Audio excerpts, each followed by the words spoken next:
ഉരുൾപൊട്ടൽ നാടിന്റെ നെഞ്ചു പിളർത്തിയപ്പോഴും വീഴാതെ നിന്ന ഒരു കെട്ടിടമുണ്ട് വെള്ളാർമലയിൽ. വെള്ളാർമല GVHSSന്റെ ഇരുനില കെട്ടിടം. നിരവധി കുടുംബങ്ങൾക്കാണ് ഈ കെട്ടിടം രക്ഷാകവചമായത്. ചെമ്പ്രക്കൊടിമുടിയുടെ താഴ്വാരത്തെ ചെറുപട്ടണം, പച്ചപുതച്ച മലനിരകളും വെള്ളരിമലയിൽ നിന്ന് ഉറവ് പൊട്ടുന്ന ഇരുവന്നിപ്പുഴയും അലങ്കാരമായിരുന്നു വെള്ളാർമലയ്ക്ക്. അപകടത്തിനു മുന്നേയുള്ള വെള്ളാർമല സ്കൂളിന്റെ ദൃശ്യങ്ങൾ ആരെയും കണ്ണീരണിയിക്കും.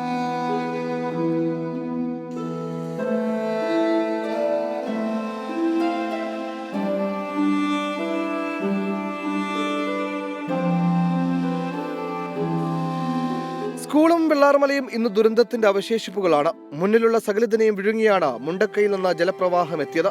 ഇരുവന്നിപ്പുഴ പല വഴിയിൽ കുത്തിയൊലിച്ചു. അപ്പോഴും ഇടറി വീഴാതെ പിടിച്ചു നിന്ന സ്കൂൾ കെട്ടിടം നിരവധി കുടുംബങ്ങൾക്ക് അഭയകേന്ദ്രമായി.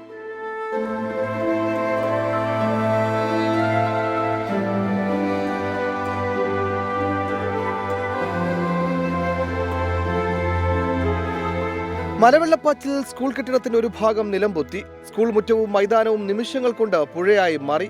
അവശേഷിച്ച ഇരുനില കെട്ടിടത്തിൽ മുകളിൽ നിന്ന് ഒലിച്ചിറങ്ങിയ വൻമരങ്ങളും കെട്ടിടാവശിഷ്ടങ്ങളും പാറക്കല്ലുകളും തങ്ങി നിന്നു.